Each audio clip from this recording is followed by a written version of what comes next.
Bom, liberamos aqui a gravação. Então, estamos na guarda aí do seu alô no chat. Qualquer coisa, dá um grito. Estamos aí à disposição para a gente aproveitar bem esse momento juntos.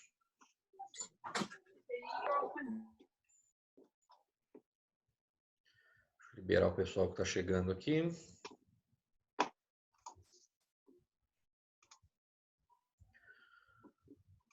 Bom, pessoal, chat de vocês, tá bom? Só aguardando aí a participação que a gente começa a tirar suas dúvidas. Tem um caderno de slide, cara. Não é esse. Não é esse. Aí tá lá. Tudo certo aí, Murilo? Ô, professor, Oi, Cecília. você pode fazer a 14 do módulo da apostila 2 do módulo 1 que você passou na última classe? Faço, claro. Pessoal, vamos abrir aqui então. Tá. Já sei qual que é. Esse exercício ele tem um problema, tá? Esse exercício ele não tem resposta certa. Eu fui ver isso depois. Eu já fiz uma live resolvendo esse exercício e ele realmente, pessoal, ele tem um probleminha, tá? Mas eu vou resolver ele aqui passo a passo para te mostrar que não existe resposta certa do jeito que ele colocou aqui para você, tá? Mas vamos fazer ele porque ele ajuda a treinar alguns conceitos, mas a gente vai ver que realmente não tem resposta certa, tá bom? Então, pessoal, eu estou na apostila 2, ok? Apesar de ser a apostila 2, pessoal, a gente continua em circuitos elétricos, em eletrodinâmico, o assunto ele não mudou, ok? A gente só teve um quezinho a mais aí, que foram os medidores elétricos, né? Então, apostila 2, eu estou na página 12, o exercício é o 14, tudo bem? Então, vamos ler juntos aqui, ó. O chuveiro elétrico, que tem a especificação de fabricante como 3.600 watts, é a potência, e 240 volts, voltagem, tensão, está instalado em uma residência conectada à tensão correta de 240 volts. Isso é importante deixar claro no exercício, pessoal, porque se você tem um equipamento eletrônico com uma tensão nominal de fábrica conectado a uma outra tensão da rede que é diferente, dá azia, né? O equipamento não funciona como se deve. Acho que eu já dei esse exemplo para você na sala, mas vamos comentar de novo. Se o seu equipamento é 110 e você conecta ele numa fonte 220, ele vai estar recebendo mais energia do que ele aguenta, então ele queima. Agora, se o seu equipamento é 220 e ele está conectado a uma rede 110, ele está recebendo menos energia do que ele precisa para funcionar adequadamente, né? Então ele fica meia bomba ali.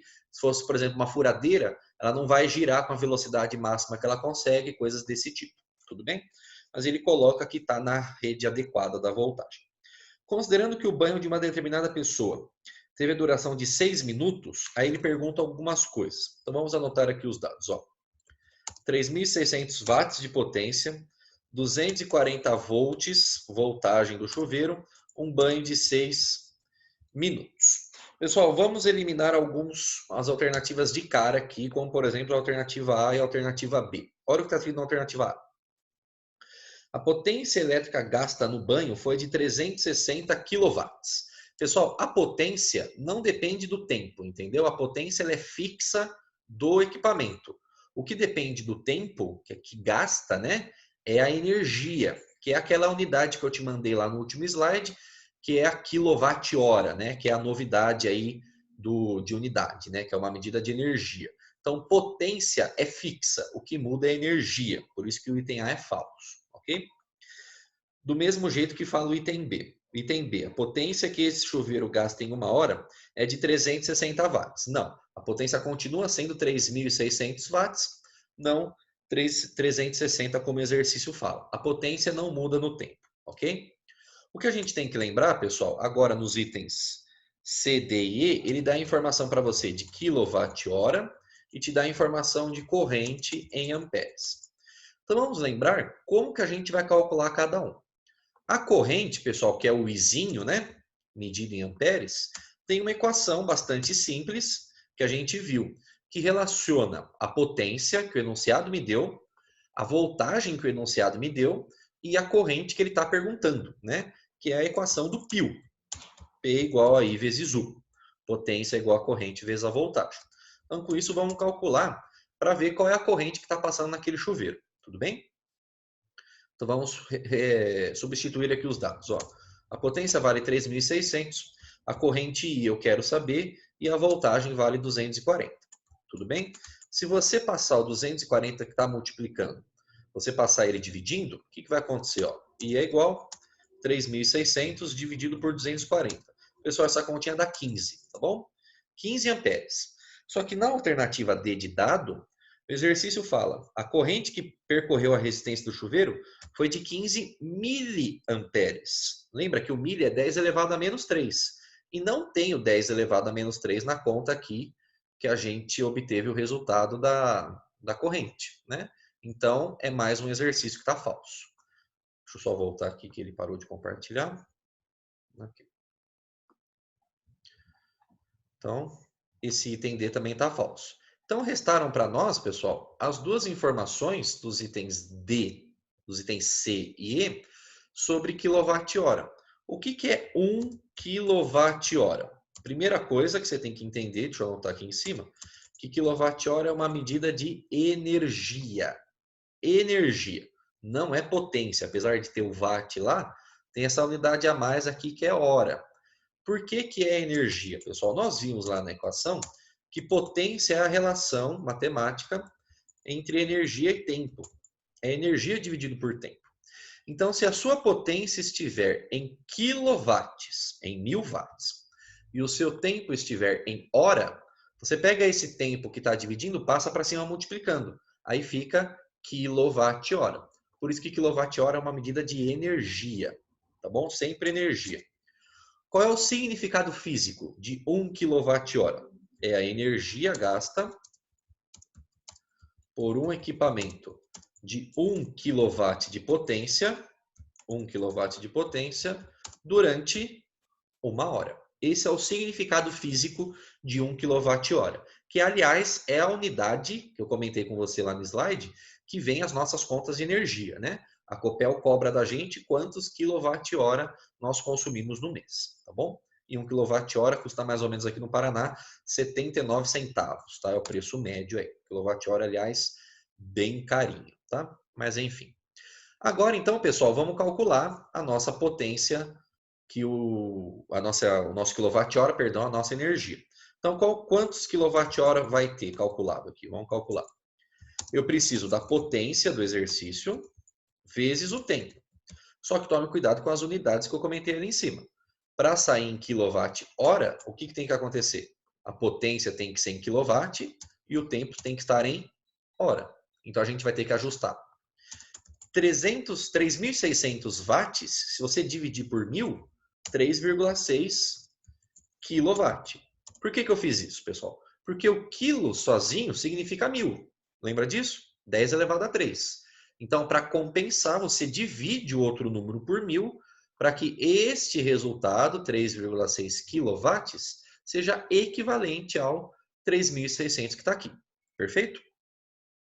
O tempo 6 minutos, pessoal, a gente tem que converter para horas, né? Sabemos que uma hora tem 60 minutos. Então, vamos dividir por 60 esse tempo aqui, ok? 6 dividido por 60, pessoal, é 1 sobre 10, 0,1. 1 sobre 10 da hora, tudo bem? Então, são estas duas unidades aqui que a gente precisa utilizar no cálculo do meu quilowatt-hora, tudo bem? Então, vamos lá.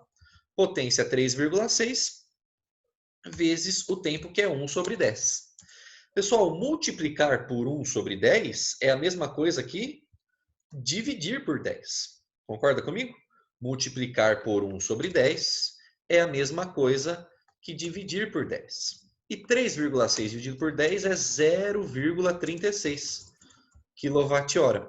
E perceba que na sua alternativa C, ele está falando que a energia gasta em uma hora é de 3,6 kWh, né? E não é 3,6, é 0,36, tá? Então a gente tem, pessoal, um probleminha muito provavelmente de uma digitação, tá bom? Só da edição da apostila e da alternativa. Porque a alternativa certa consta como a C, só que a resposta é 0,36 kWh. E não como está na alternativa E, que fala que é 21.600 kWh. Não é, né? Porque ele teria multiplicado por 6, né? Ele não teria convertido para hora. Seria um erro para ter essa alternativa. A resposta certa do consumo é 0,36 kWh foi consumido nesse banho aí da pessoa. Tudo bem? Só tomar cuidado com as unidades que a gente consegue resolver. Oi, Cecília. Eu também tenho uma dúvida na 1 que você passou pra gente, da página 9. Ela também não tem resposta.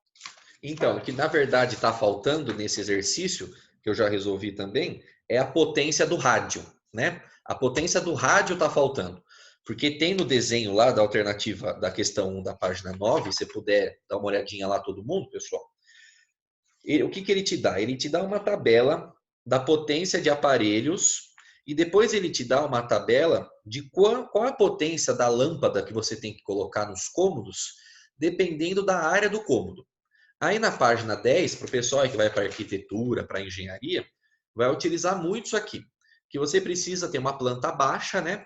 Aí ele coloca os cômodos, as medidas dos cômodos e coloca os equipamentos que tem lá. A única coisa que está faltando nesse exercício é a potência do rádio, tá? Então vamos resolver com isso, tá bom? Exercício 1, deixa eu só ver o bate-papo quem está me chamando aqui. É 50 watts, Breno? Tem certeza? Era esse valor? Eu acho que era. Tá faltando esse dado, tá? Com esse dado da potência do rádio, pessoal, a gente consegue resolver o exercício, tá bom? Então vamos resolver utilizando esse dado, tá bom? É o exercício 1 da página 9. Então vamos entender de novo, ó. Ele dá para você um textão. A primeira tabela, ele fala a potência de cada equipamento eletrônico, ok? Que vai estar na planta baixa lá da casa. Ó, o Breno falou que ele foi ver na internet e realmente consta esse valor de 50 watts para a potência do rádio, tá bom? É um dado que está faltando, realmente, tá? Na tabela 2, pessoal, essa tabela a gente tem que tomar um pouco de cuidado porque ela tem muitas informações. O exercício na tabela 2, o que ele está mostrando? Dependendo de qual é o cômodo e dependendo de qual é a área desse cômodo, ele fala qual é a potência que a lâmpada precisa ter para ficar a iluminação adequada. Então, por exemplo, na primeira linha ele fala que se for uma sala, uma copa ou uma cozinha de até 6 metros quadrados, a lâmpada precisa ter uma potência de 60 watts. Tem que olhar aí na sua tabelinha.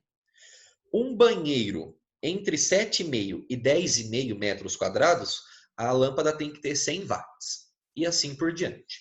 Então você tem que olhar na planta baixa quantos e quais equipamentos eletrônicos tem, para você calcular a potência de cada um. Ver as lâmpadas que tem, em qual cômodo e calcular a área de cada cômodo, para ver qual é a potência apropriada da lâmpada que precisa estar nesse cômodo, para ir, de acordo com o enunciado, calcular a potência total. Então vamos separar nos casos aqui, ó. Estou calculando só dos elétrons, tudo bem? E depois eu vou calcular das lâmpadas, tá joia? Então vamos calcular separadamente aqui, ó. Tem lá em cima uma geladeira, e pela sua primeira tabela, a geladeira tem uma potência de 200 watts. Tá aqui. Depois ele tem um ferro elétrico. Depois eu coloco as potências todas juntas, tá bom? Tem o rádio, que é o dado que está faltando. Tem o chuveiro. Tem uma TV. E tem um aparelho de som. Tem um eletrodoméstico de cada pela tabela que ele me deu. Aí você olha na tabela para ver a potência de cada um. Pessoal, esse exercício é Enem old school, entendeu? Continhas bobas, mas muita leitura, muita interpretação, né? É o Enem raiz. Agora a gente está com o Enem meio no telão aí. Potência do ferro, 500 watts. Potência do rádio, que é o dado que está faltando, que o Breno buscou para a gente, 50 watts. Potência do chuveiro, 3.000 watts. Pessoal, esses dados podem não ser exatos, mas eles são muito semelhantes à realidade. Perceba que o chuveiro ele tem uma potência maior do que a soma de todo mundo. O chuveiro, pessoal, realmente é vilão de conta de luz. Nessas cenas a gente está com tempo realmente muito frio, então com certeza o chuveiro, se for elétrico, ele está na posição inverno. O meu chuveiro aqui de casa é a gás. A última conta de luz, pessoal, foi a conta mais barata que veio na minha vida. Veio R$50 de conta de luz.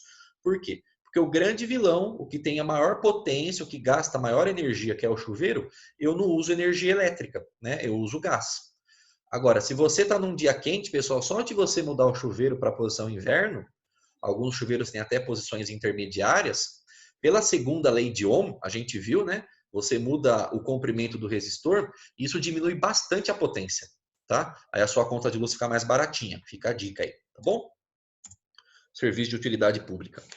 Agora vamos lá, vamos ver as lâmpadas. Pessoal, tem uma lâmpada na cozinha. Tem uma lâmpada na cozinha. Só que para saber a potência dessa lâmpada, eu tenho que calcular a área da cozinha. Perfeito? Acompanha no desenho da sua apostila. Essa cozinha tem um comprimento de 3 metros e uma largura de 2,1. Conseguiu enxergar isso? Analisa isso passo a passo aí no seu desenho. Então, eu vou calcular a área dessa cozinha. 3 vezes 2,1, 6,3 metros quadrados. Aí eu vou para a minha tabela 2. Cozinha entre 6 e 7,5 metros quadrados. Voltou lá para a tabela, enxergou? Sala, copa e cozinha. Entre 6 e 7,5, a lâmpada tem que ter 100 watts. Então, descobri a potência necessária da lâmpada que está lá na cozinha por causa do cômodo, que é a cozinha, e por causa da área da cozinha que a gente mediu. Tudo bem? A gente vai ter que fazer isso para todos os cômodos, tá? Aí tem uma lâmpada no corredor, tem uma lâmpada no banheiro e tem uma lâmpada na sala. Então, vamos anotar aqui, ó. Tem uma lâmpada no corredor, tem uma lâmpada no banheiro e tem uma lâmpada na sala. Vamos calcular a área de cada um. Pessoal, é um exercício meio chatinho, mas vamos resolver ele passo a passo. O corredor, se você olhar na planta, o comprimento dele, pessoal, é a soma de todos os valores que estão ali em cima no desenho. É 3 mais 1,5 mais 2,8. Ele acompanha toda a casa. Percebeu isso? 3 mais 1,5, 4,5. 4,5 mais 2,8, 7,3. Ok? 7,3 é o comprimento. A largura desse corredor, pessoal, é o 3 metros, que é a distância total, menos o 2,1, que é só a largura do banheiro. Percebeu? Pega o total, que é 3, desconto 2,1, vai dar 0,9. Se fizer essa continha, vamos fazer aqui para a gente ganhar um pouquinho de tempo. 7,3 vezes 0,9, 6,57 metros quadrados. Aí qual vai ser a potência disso? Volta para a tabela. Quarto, varanda e corredor. Entre 6 e 7,5, também 100 watts. Então tá aqui. Essa é a potência dessa lâmpada. Perfeito? Todos comigo? O banheiro está fácil de calcular. É 1,5 vezes 2,1 a área. 1,5 vezes 2,1, 3,15 metros quadrados. Vai para a tabelinha. Banheiro até 6 metros quadrados, né? Menor do que 6, a potência da lâmpada é 60 watts. Está aqui. Agora falta a sala. A sala tem comprimento 2,8 e largura 2,1. 2,8 vezes 2,1, 5,88 metros quadrados. Olha na tabelinha de novo, é menor do que 6, a sala precisa de uma lâmpada de 60 watts. Pronto. Agora o que a gente vai fazer, pessoal, é somar tudo isso, porque ele quer saber a potência total, né? Se você somar todos esses valores, pessoal, vai dar, então, total, soma toda esta passaroca, dá 4.390. Tá bom? Estava faltando realmente o valor da potência do rádio. Com isso, a gente calculava dos elétrons. O que dava um pouquinho de trabalho é dos cômodos, porque precisava calcular a área de cada um, para daí olhar na tabela e ver qual seria a potência da lâmpada correspondente, tá bom? Somei tudo, descobri a potência que está sendo gasta aí nessa casinha. Tudo bem? Belezinha, belezura? Na paz do Senhor? Não precisa ter pressa para ficar anotando. Vou subir logo mais esse vídeo lá no YouTube e vocês veem com calma. Tá joia? Beleza, pessoal. Mais alguma pergunta, algum comentário aqui no chat? Fiquem à vontade, tá bom?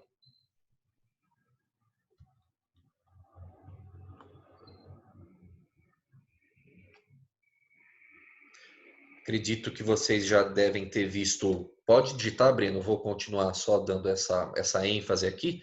Mais da metade da sala tá assistindo a live, então eu acho que é importante. Na aula de hoje eu mandei lá para vocês referente à questão do seminário, né? Então, só para a gente tirar algumas dúvidas, que eu já recebi uns 2 e-mails. Os que já apresentaram o seminário têm a nota computada, 2 pontos, que eu vou lançar quando eu tiver as outras notas para lançar de uma vez só. Mas isso já está feito. Aqueles que não conseguiram apresentar por causa das datas, né? Enfim, existem algumas opções para você me encaminhar essa apresentação. Primeira opção, você pode, não necessariamente a primeira, né? Mas tem a opção da Zoom. Professor, eu quero apresentar ao vivo para o senhor. Eu quero apresentar ao vivo. Não tem problema. Se você quiser fazer isso com o seu grupo, precisa me mandar um e-mail, porque a gente vai marcar um dia, só eu e você, o seu grupo, vocês conseguem fazer o pareamento da tela, né? Aí vocês apresentam os slides e falando a narração, a apresentação do seminário, e isso vai ser computado. Pela Zoom também, pessoal, você pode gravar só você, né? Eu não preciso estar assistindo. Você grava o seu seminário, você precisa colocar uma opção de gravar, aí ele grava o vídeo no seu computador e você me encaminha esse arquivo de vídeo, ou pelo iClass, ou sobe no YouTube e me manda o link, né? Você pode gravar em casa com a sua webcam, com o seu celular, a apresentação, né, a sua narração, o seu áudio ou o seu vídeo, anexar no iClass ou me mandar o vídeo do YouTube, anexar junto os slides. Tem uma opção no iClass que você pode anexar arquivo de áudio, tá? Então assim, pessoal, tem muitas opções para você me mandar a sua narração e o seu slide, que podem estar juntos ao mesmo tempo ou cada um, assim, digamos, separado. Um arquivo do slide e um arquivo da narração. Os PowerPoints, acho que a partir de 2015, 2016, as versões, eles permitem você gravar o PowerPoint. Tem uma opçãozinha lá de gravar. Pode fazer isso também. Eu só preciso que aqueles que quiserem fazer a gravação pela Zoom me mandem um e-mail, tá? Camila, aquele vídeo da experiência, pessoal, a gente vai avaliar isso num outro momento, não neste bimestre, tá? Eu não quero sobrecarregar vocês, aqueles que vão precisar fazer essa gravação do seminário, tá?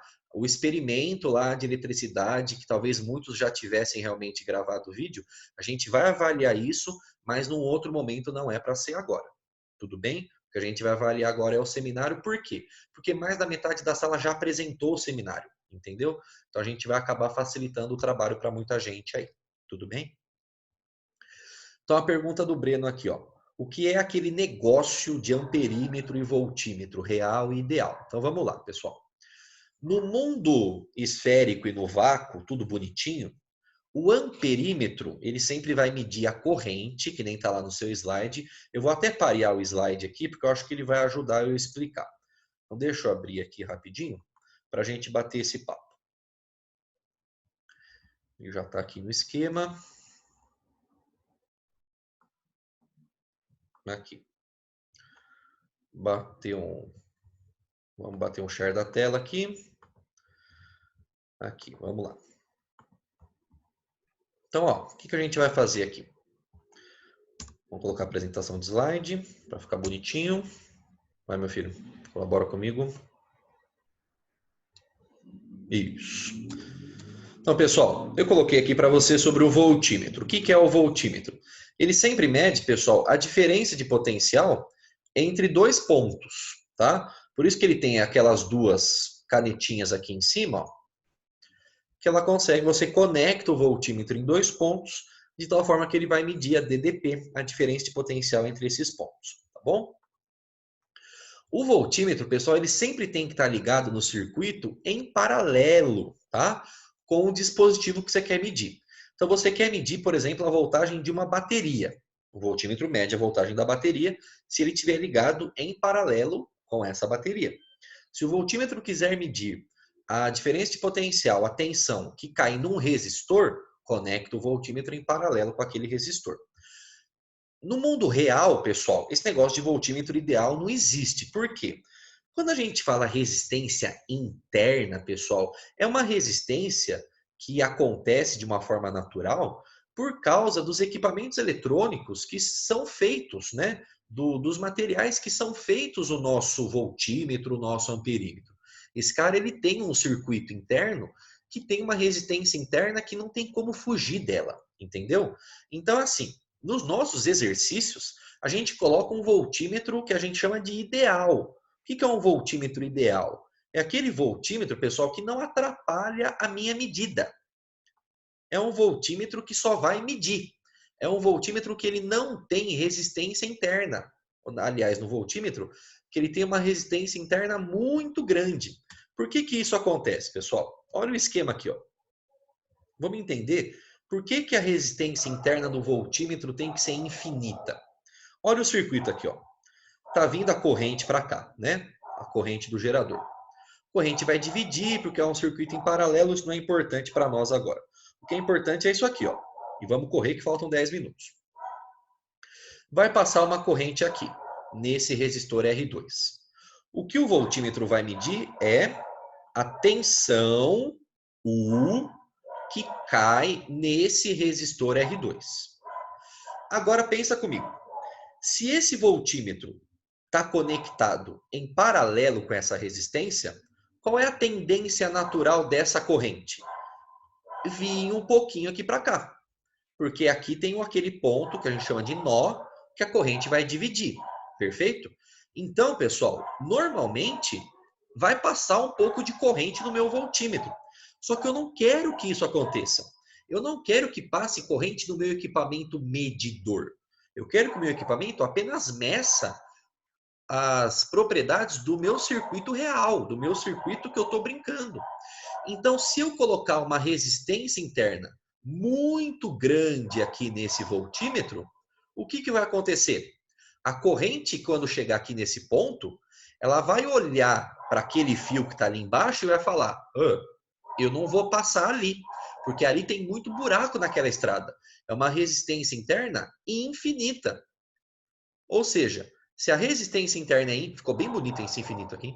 Se a resistência interna é infinita, a corrente que vai passar nesse fio aqui vale quanto? Zero. Muito buraco na estrada, não vai passar caminhão nenhum. Por quê? Porque eu quero que toda a minha corrente fique concentrada no meu circuito. Porque o meu equipamento é só medidor. Percebeu?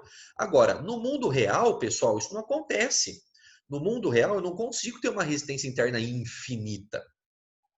Mas a gente precisa, para que os voltímetros funcionem de forma adequada, que ele tenha uma resistência interna muito grande. Porque daí realmente vai passar pouquinha corrente por ele e a maior parte da corrente fique concentrada no meu circuito, que é o meu objetivo. Percebeu? Agora, no caso do amperímetro, aí é o contrário. Aí eu te dei aqui um exemplo, passo a passo, tal. Agora, no caso do amperímetro, pessoal, o próprio nome já fala que ele mede a corrente que passa por ele. E ele é o contrário do voltímetro, totalmente o contrário.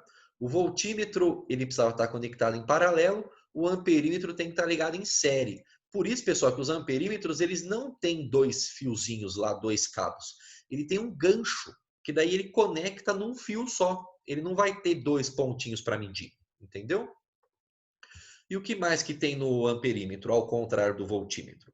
O voltímetro ele tem uma resistência interna infinita. O amperímetro não. O amperímetro tem que ter uma resistência interna nula, igual a zero. Isso é ideal. Por quê? Olha na montagem aqui, ó. Agora o amperímetro está nesse fio aqui. Vai passar uma corrente aqui nele. Tudo bem? O amperímetro, pessoal, quer medir o quê? A corrente que está passando por ele. Se esse cara tiver uma resistência interna, se esse amperímetro tiver uma resistência interna, assim, RI, o que vai acontecer com ele? Ele vai dissipar um pouco de tensão. Você consegue fazer uma formulinha do URI para ele. E isso, pessoal, faz com que haja uma alteração da realidade do circuito. Esse equipamento, entenda, pessoal, ele não é uma lâmpada, ele não é um eletrodoméstico, ele não é um resistor. O objetivo dele não é dissipar energia. O objetivo dele é só medir as quantidades reais que estão sendo passadas no circuito. E como ele está conectado em série, então o que eu quero? Eu não quero que ele dissipe energia. Então o ideal é que esse cara, deixa eu trocar aqui a cor, que esse cara tem uma resistência interna nula, porque daí ele não atrapalha o meu circuito.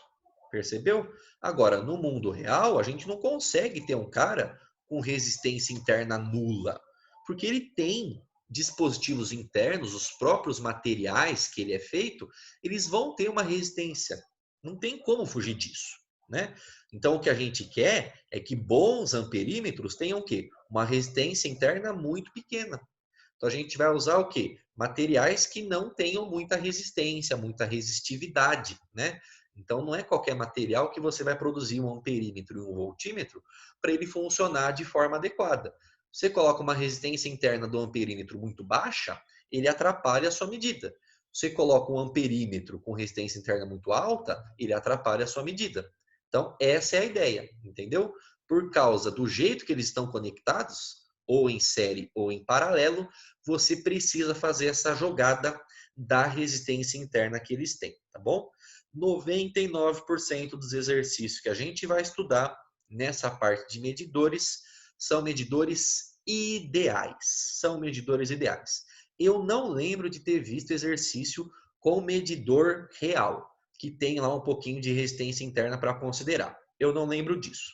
O que a gente vai ver equipamento que tem resistência interna, que vai ser lá nos próximos módulos aí da apostila 2, vão ser os geradores. Os geradores, esses sim, eles vão ter uma resistência interna que isso não vai fugir. Tem também o gerador ideal, mas nos geradores a gente estuda bastante os geradores reais. Aí a gente considera a resistência interna deles, mas a gente vê isso mais para frente, tá bom? Essa é a explicação geral aí do porquê que diferencia resistência interna de amperímetro e voltímetro. Tudo bem? Beleza? Pessoal, temos poucos minutos, mas se alguém ainda tem mais alguma pergunta, algum comentário, seja do que for, tá? A gente está aí à disposição para a gente conversar. E ó, galera, na boa, eu não sei com relação a vocês, mas eu tô muito sincero mesmo. Eu tô com muita saudade de vocês. Tô com saudade do trabalho, de uma forma geral, né? De sair de casa, de estar indo para lá e para cá, mas saudades de vocês, pessoinhas mesmo, assim, sabe? De estar junto, de bater papo, de dar risada. Eu realmente tô sentindo muita falta. Eu torço muito para a gente passar logo por isso, mas enquanto for necessário, a gente engole esse sapinho aí, tá bom? Saudades mesmo de vocês, coisas lindas da minha Caiu vida. uma lágrima aqui, Escorreu uma professor. lágrima? Se eu tivesse sentimentos, eu também estaria escorrendo uma lágrima, mas meu coração é de pedra, então. Mas eu já externei um pouco do meu sentimento, assim, Meu já gastei Deus, hein, professor? O que que é já isso? gastei Como da assim semana, agora? já, entendeu? Já gastei da semana. Como assim? Gente, Coração de professor de pedra. física tem que ter coração que nem um sorvete de limão, entendeu? Assim, coração gelado, não tem jeito. Eu quero ver os professores lembrarem de todo esse amor quando a gente voltar para a sala de aula, para eles ficar dando piti, falando Que isso, Camila.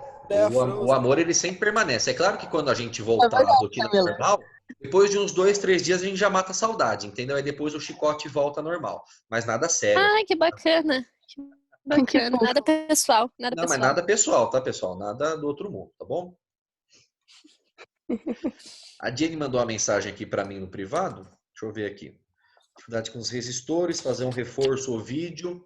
Tá, eu vou, pessoal, não hoje, tá? Mas eu vou também não segunda e terça, porque é feriado, né? Recessinho para a gente descansar.